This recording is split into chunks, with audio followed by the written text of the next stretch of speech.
All right. Well, I know we got other panelists who are going to be coming in here and joining us.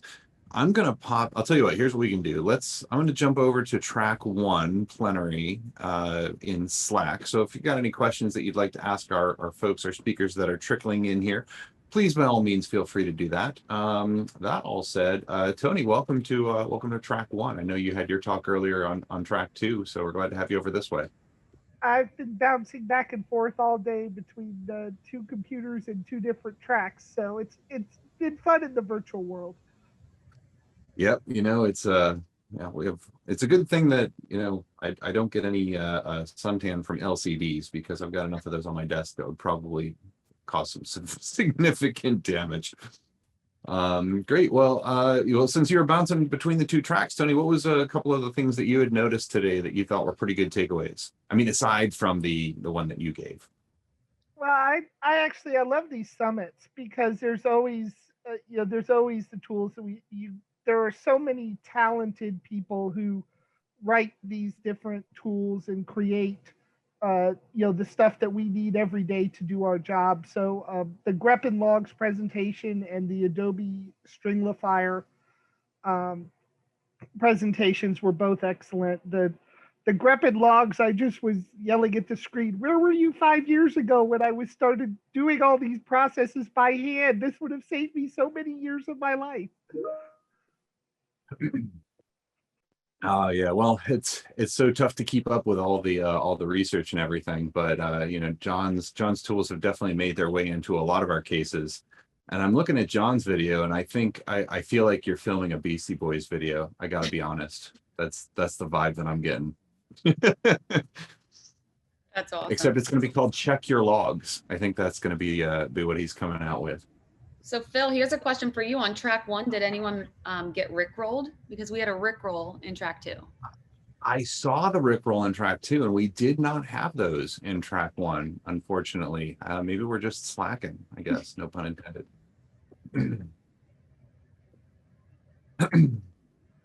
Cool. Well, hey, let's see what else we've got in here. Whitney, I'm not sure if you had a chance to see any of the other talks. I know that you were scheduled toward the end. Were you able to take a look at anything earlier? I know with your 3 cases ongoing, you may not have been able to. No, I wasn't able to today. We've been back to back. No worries. That's all good. Well, that's why there's the recordings, right? And that's something when you're it's so inclined. I've heard from folks after a number of these events where they're like, oh, I listened to this talk while I was walking the dog or something like that. I'm like, that's a pretty novel use of it. It's pretty cool. How was Andrew's talk? Did anyone get to see that one? Andrew Rathbun? Yeah. Excellent. And it's funny because we were kind of on similar paths, right? Leaving law enforcement and going to the private sector, kind of similar at the time frame, and kind of seeing the progression from where we started off. It's very cool to see. So it was actually like awesome. Cool. Yeah, I'm glad you got to check that one out. And talking with Andrew before, like while he was developing the content and everything, he's like, man, I've got like hours of material. I'm like, oh, I know, but we've got not hours of time. So we were able to get it down. We nailed the time, which I was pretty pleased on too. John, I don't know if you are able to go off mute or anything. Is there any good takeaways that you've got that you want to share with us? Oh, I think you're still muted for some reason.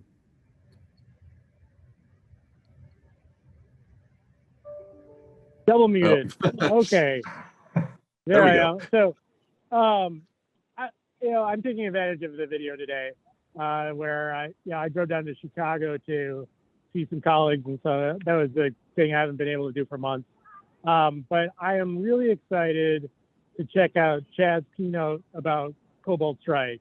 We see a ton of Cobalt Strike ourselves, and I'm interested in seeing what Chad's been up to with that. I'm also really excited to check out the Adobe talk on their Stringlifier tool, because I always think strings are cool.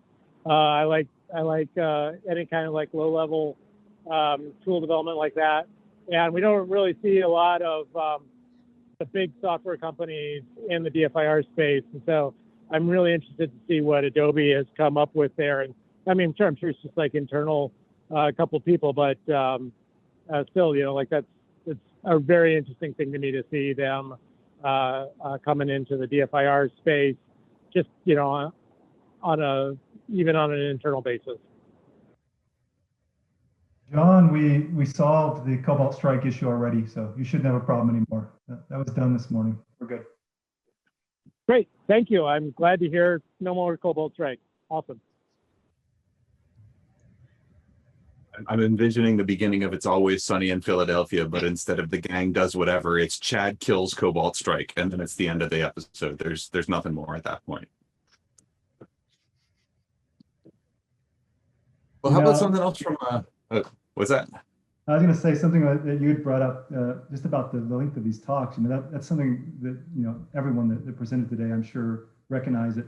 Man, to find a topic that you can somehow distill down into, you know, half an hour and get enough tech in there that it actually is relevant, that's hard.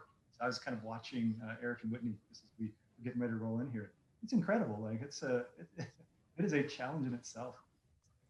In 35 minutes, Mattia did iOS, Android, like community shout outs, introduced his script. Like I was like, what is happening?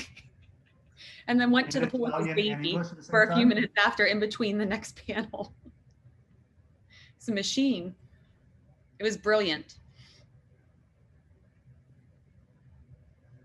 One of that I was excited. I'm kind of curious to hear maybe your take, Heather, from track 2, which obviously I didn't get a chance to see.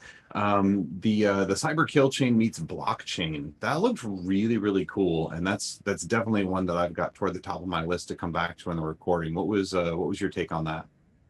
It was honestly all of track 2 was really fantastic. The timing was perfect on everything. Everyone, like the chatter and the banter back forth, all great takeaways. Let me see. Hang on. I wrote down a whole bunch of stuff here. I need to remember the titles. That's my issue. Who did the cyber kill chain one? Was that you, Tony? No, what was your title? That was Jackie. Tony did the air disaster. The first one. That's the Rickroll. So first of all, everyone, the approach on the training path was probably one of the biggest takeaways. People don't know how to get started in any of those topics. So that was really good advice and sound advice, like not to fear crypto, not to fear, don't think that only cyber criminals have it, that it's a real thing. And also a big takeaway, don't commingle your funds with your coworkers. So even if you're doing any kind of testing and stuff, keep your money for yourself. But it was pretty awesome. I can imagine that that's like one Silk Road purchase away from, you know, somebody getting in a lot of trouble. Yes. But even that, like the presentation was, even if you're brand new to crypto and know nothing about this, just the way that it was presented and kind of structured in a flow, that it made sense, right? So you can just walk right into that and kind of walk away, okay, that kind of makes sense, and kind of understand how. So it's good, very good. And that's also before I left track 2 to come back over here. Kathryn Hedley was doing DFIR 101. And she was, if you could look at the chat, she was explaining, and that's hex. And when she said that and then just pressed on, I felt like I could see everyone's face like, what just happened? What do you mean that's hex? Now we're pressing on. It was great. That's awesome. Well, in terms of numbers, I just took a look at these real quick. Fantastic showing overall. You know, we had some where we were over 3,000 pretty consistently throughout the day, with very little drop off toward the end, which is super cool. And I mention that because now that we've got virtual summits and we're working to integrate that into our future plans, like we would have never been able to have 3,000 folks in the room down in Austin. As much as we would have liked to, we would all be extremely good friends by the end of that summit, if that were the case. But it's really cool to see the conversations and names of folks that have been at so many summits before continuing to join us. And I'd also mention that, like, as you're talking to the other folks who are attending in the chat or whatnot, you know, don't hesitate to reach out. I mean, you got some really amazing folks, not just our speakers, but people in the community who aren't speaking at the event.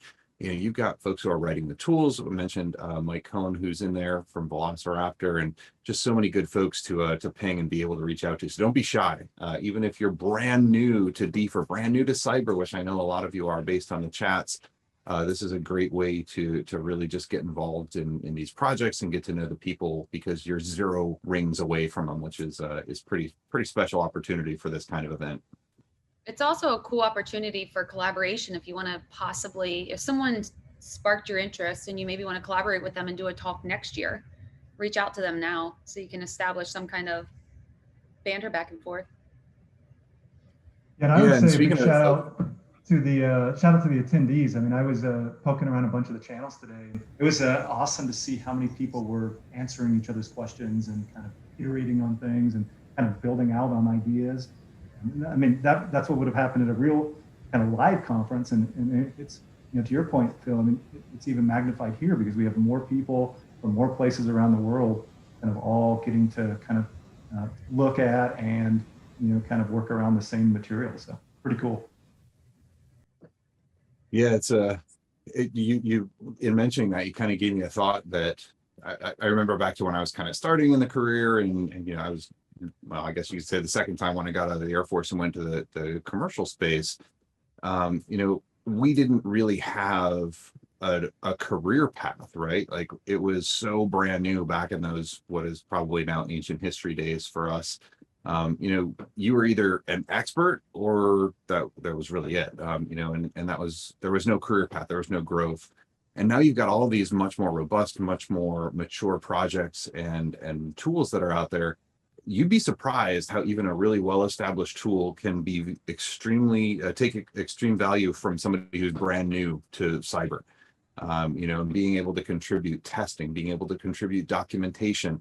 You can get involved regardless of whether you've got 0 or 15, 20 years of experience. And don't think that lack of existing experience means you don't have something to share. So it's really worth your time to just ask. It doesn't hurt to ask the question, what can I do to help blank project? It's a great way to get involved. And especially where things change so quickly. And I mean, those of us who've done this a while know that, what worked today is going to be different tomorrow. I have tools that I literally update every time I run them. And even in class, we talk about in the pen testing classes, you update Metasploit or update whatever before you start. And the same is true now with forensics tools, because the malware changes, the artifacts change, the tools change, and what worked yesterday doesn't work today. So there's always work to be done.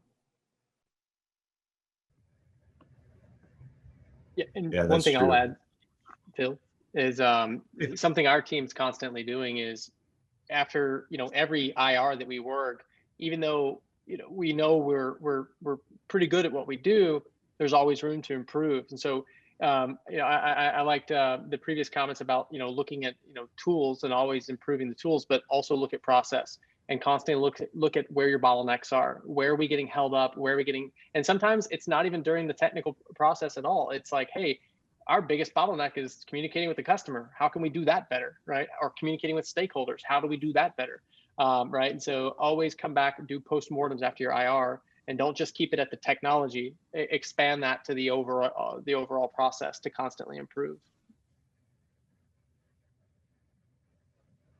Yeah, and maybe give a little bit of foreshadowing. Not only are you looking at technology and process, look at your people. How are your people holding up? Are they spread too thin? Is your team too small, which may necessitate hiring or reapportioning some of the work? Tomorrow morning, our summit is kind of touching on that. I didn't know if maybe Heather, you wanted to give just a little bit of a look ahead or a preview on what you'll be talking with Melinda about in that regard. Yeah, so tomorrow morning, I'm actually really excited about it. I have some more research and reading to do tonight, but we're doing an Oprah style interview, and we both agreed nothing is off limits. So we have very different environments that we lived in during this time, but we both work a ton. And here's the thing about a documentary, and someone said this to me: if you only have one person's point of view, you're like, okay, that's Heather. She has little kids. She has a husband at home. She has this. But when you put two people with very similar work-life balance issues, different types of scenarios, one overseas, one in the US, one by yourself, one with chaos in my face all the time. It's very different. But we agreed nothing is off topic. So we want also you to be feeding us and Phil to be asking questions as we're going. But obviously there's planned questions on how to properly say no. What is work-life balance? Why does it matter? And honestly, in COVID, a lot of people coming out of COVID want life changes. You had a lot of time to sit there and look at your life, whether it's work, home, personal. Changes are coming. And we're going to discuss like how to manage and deal with all of that from non-professionals, by the way. We're not professionals on this. We're just living it. That brings up a fantastic point, like back to Phil, like the stuff that we kind of take for granted, like yourself, right? Oftentimes it's like we were always so focused about work. It's yourself and your people that you work around. And even sometimes it's that little message of how are you guys doing? What's going on? How are you? Like it means the world, right? And I think we often get so wrapped up with work and life and everything else, we kind of forget the little things. Well, and it changes, you know, that the work from home, I did it very early in my career. And so when this happened, I guess I was probably a little more prepared than a lot of people were for what was about to hit us as far as the cultural shift at work.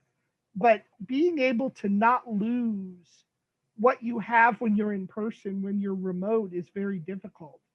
And the second problem that happens from a corporate perspective, from a personal perspective, is not having, you know, living at work syndrome, because, you know, when you commute, you at least have a space. Whereas when you're working from home, you know, it's the same thing as living at work. There's always work to do. And if you don't set boundaries, you can burn yourselves out quickly. And I've seen people do it. Guilty. Yeah, I think there's going to be a lot of I'm in this picture and I don't like it responses tomorrow. So, but a lot more of that to come. I would say one of the most important questions about your talk tomorrow, though, before we kind of shift back to a couple other takeaways from today, if it's Oprah style, does that mean everybody wins a car? Yeah, someone will be like, actually it'll be you get a graphic, you get a drawing, there'll be special prizes. I was thinking you were going to give everybody UFED. Oh God, now you're going to get me killed. Non-fungible tokens. That's all we need. Oh, too good. Stickers. That's what I'll do. Stickers. Stickers are good. We'll have them back. Roy actually brought up a good point before I forget. And we'll mention this a little bit before we break for the day. Tomorrow, I don't want to say morning because it's focused primarily on our audience in the EMEA section of the globe here, is going to start at 6 a.m. Eastern time. You do the math from there. It's going to be all updated for you on the agenda. So that is going to be primarily focused toward EMEA. But for those of you who are not in EMEA, or just for those of you who don't want to get up at 6 o'clock in the morning to watch these talks, or 3 o'clock in the morning for people on the West Coast of the US, you get those recordings too. So you don't have to worry about that. You will have access to all that material. And as soon as we have those recordings and the slides and such, you get that just alongside everybody else. So yeah, I am done for a while with my 3 a.m. starts for overseas courses. So I'm glad for that. All right. Let's see. I don't know if we had anybody else join in. So here's a good question. Maybe we'll just put this out there for discussion. Isaac's got a question here in the Zoom section. Somebody who's a mid-level SOC analyst, and I'll add a caveat to that in a second, minimal incident response experience, and they want to get into digital forensics. What's a good starting point? And I would actually say, let me expand that a little bit further to say, someone who's got a technical, maybe security adjacent role who wants to get into digital forensics, because it's not just folks coming from a SOC angle. Maybe you're coming from a systems administrator perspective. Wonder if anybody's got some thoughts to share on good ways to incorporate digital forensics, or maybe shift over toward digital forensics in a career path fashion. You know, I can take a quick stab. You know, in general, what you just described is already almost halfway there. because you're already in a role that maybe you can type of data pretty quickly and take advantage of. One extra hurdle is when you're not in the field at all. But if you actually are even an admin or you're at a SOC and you're starting to see incidents or at least be adjacent to those incidents, a lot of times it can be as easy as just volunteering or trying to do some work on the side or to pull threads a little further than maybe you can during your specific hours, but trying to leverage what you're seeing in front of you. Inevitably there's going to be something where there's an all hands all deck moment. Make sure that you're there. Make sure you kind of jump in, and that's a great way to get started.